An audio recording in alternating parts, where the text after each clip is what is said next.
Kung dumating ang panahon na magkaroon ng unang tao na makakabisita sa Mars, ito ay magiging pinakamalaking tagumpay pagdating sa science mula sa unang paglapag sa buwan, at marahil na mas malaki pa. Pero paano kung sabihin ko na nakapunta na sa Mars ang CIA at United States military, pero hindi sila gumamit ng spaceship para makarating doon, ngunit sila ay gumamit ng psychics? Alamin natin kung bakit. Ang Cold War sa pagitan ng Estados Unidos at Soviet Union ay nagsasangkot ng higit pa kaysa sa mga eroplanong pang-espiya at mga secret agents. Ang dalawang bansa ay gumastos ng bilyon-bilyon sa ilang nakakatuwang proyekto tulad ng CIA's Operation Acoustic Kitty. Kasama sa Acoustic Kitty ang pagtatanim ng microphone sa loob ng tenga ng pusa at ang transmitter sa base ng skull nito. Ang trabaho nito ay makinig sa dalawang lalaking nag-uusap sa isang park sa labas ng Soviet compound sa Washington, D.C. Ngunit nasagasaan ito ng sasakyan pagkalabas nito sa kanyang kulungan. At ang eksperimentong iyon ay nagkakahalaga ng 20 milyong dolyar. Ang mga Russian naman ay nag-eksperimento sa paggamit ng mga low-frequency radio wave para kontrolin ang utak ng mga aso. Noong 1972, isang classified report ang kumakalat sa American intelligence community. Sinasabi ng ulat na ang Soviet Union ay nagbubuhos ng milyon-milyon sa mga programa para saliksikin ang ESP, mind reading at telekinesis. Lahat ay para sa layunin ng pag-eespiya. Ito ay nagpakaba sa CIA. Kaya agad silang humingi ng pondo para bumuo ng sarili nilang programa para sanayin ang mga psychic spies.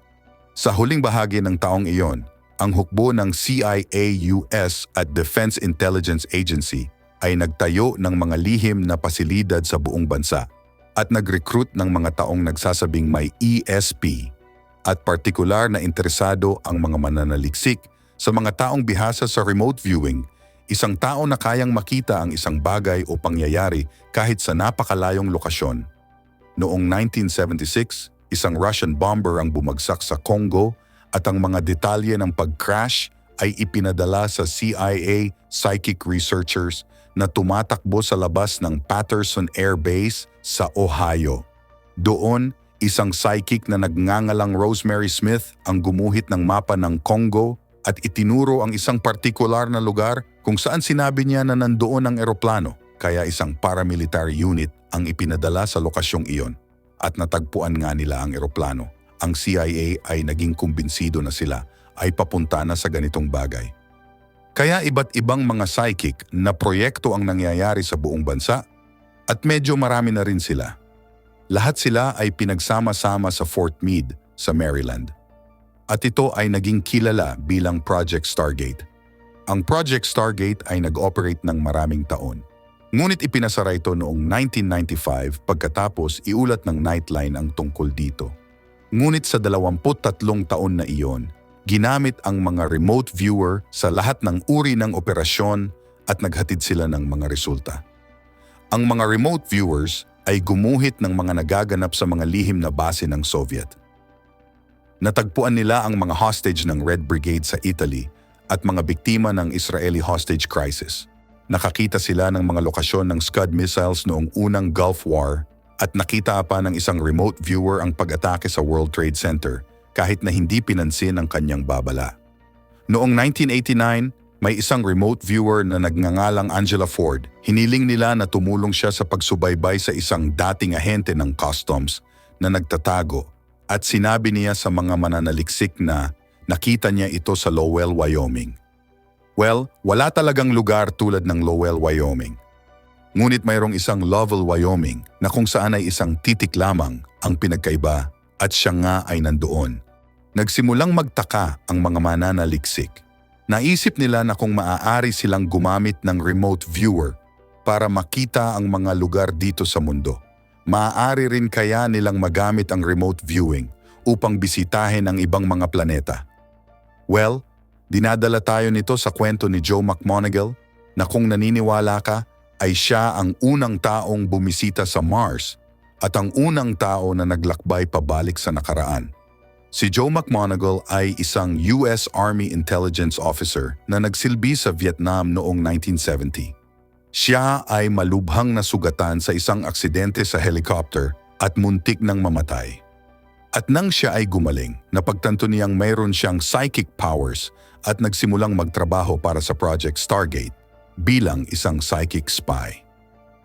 Sa pagitan ng 1978 at 1984, si McMoneagle ay kasangkot sa 400 at 50 hiwalay na misyon ng CIA at tumulong siya sa paghahanap ng mga bihag sa Iran. Minsan niyang natuklasan ang isang shortwave radio na nakatago sa loob ng KGB agent's calculator. Ngunit ang kanyang kakaibang misyon ay naganap noong ika-22 ng Mayo 1984. Ganito ang nangyari. Si McMoneagle ay nasa isang silid kasama ang isang mananaliksik. Binigyan siya ng selyadong sobre at pinagbilinan na huwag buksan. Pagkatapos ay binigyan siya ng isang set ng mga geographic coordinate at hiniling na ilarawan kung ano ang kanyang nakikita. All right, using the information in the envelope, please focus on 40.89 degrees north, 9.55 degrees west. I want to say it looks like, I don't know, it sort of looks like pyramids. It's very high. Okay. I'm seeing, it's like a perception of a shadow of people. Very, very tall, thin. It's only shadow. It's as if they were there and they're not there anymore. Go back to a period of time where they are there. It's like I get a lot of static on the line and everything. It's breaking up all the time. It's very fragmentary pieces. Just report the data. Don't try to put things together. Just report the raw data. I just keep seeing very large people. They appear thin and tall, but they're very large. Wearing some kind of strange clothes. Pagkatapos ay inutusan siyang galugarin ng iba pang mga set ng mga coordinate. Ngunit wala pa ring ibang impormasyon. Pagkatapos ay inilalarawan ni McMoneagle ang nakitang isang malaking obelisk na nagpapaalala sa kanya ng monumento ng Washington. Inilalarawan niya ang kanyang nakita bilang round-bottom carved channels gaya ng nasa kalsada. Nakikita niya ang mga pyramids na tila shelter sa bagyo. At sa loob ng mga pyramids, may mga payat na parang mga tao na tila nagha-hibernate. Sinasabi niya na ang mga ito ay mga sinaunang tao na namamatay at lumampas sa kanilang panahon o edad. Matapos mawala ang kanyang mga vision, binuksan ng sobre. At dito nakasulat ang planetang Mars. Time of interest, humigit kumulang 1 million years BC. Ngayon, maaaring ang ilan sa mga kwentong ito ay nakakabaliw. Ngunit ang lahat ng impormasyong ipinakita natin ay nagmula sa isang dokumento ng CIA tungkol sa Project Stargate at iba pang mga psychic na proyekto. At ito ay humigit kumulang 12 milyong dokumento. Kung hindi ka naniniwala sa psychics o ESP ay ayos lang.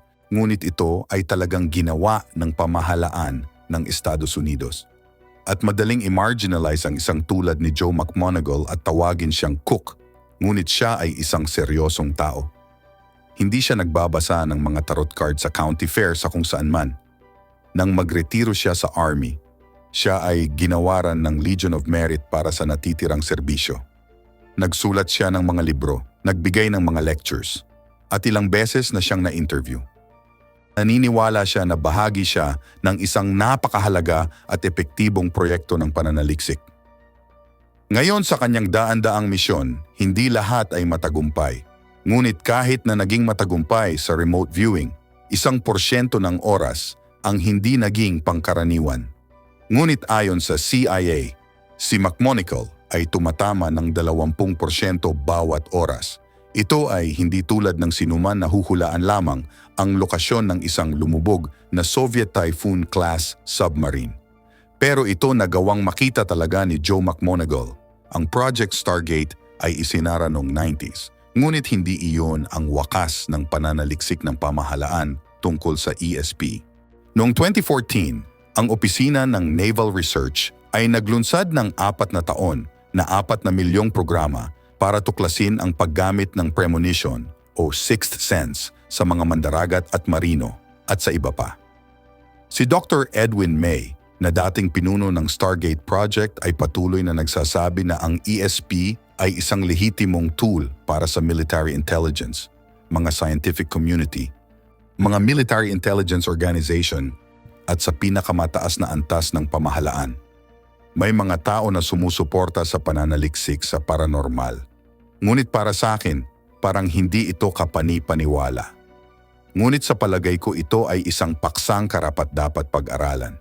I mean, pwede naman silang magbukas ng anumang congressional spending bill at tingnan ang hindi na dapat ituloy pa. Noon ay gumastos sila ng $27 million upang turuan ang mga tao sa Morocco kung paano lumikha ng palayok, $3 milyong upang hikayatin ang mga Chinese prostitute na uminom ng responsable. $600,000 upang pag-aralan kung bakit itinatapon ng mga chimpanzee ang kanilang mga dumi. At kung kaya nilang gumastos ng $1 milyong para sa pag-aaral tungkol sa epekto ng cocaine sa mga sexual na habit ng pugo, ay maaari rin silang gumastos ng ilang $1 para sa ESP.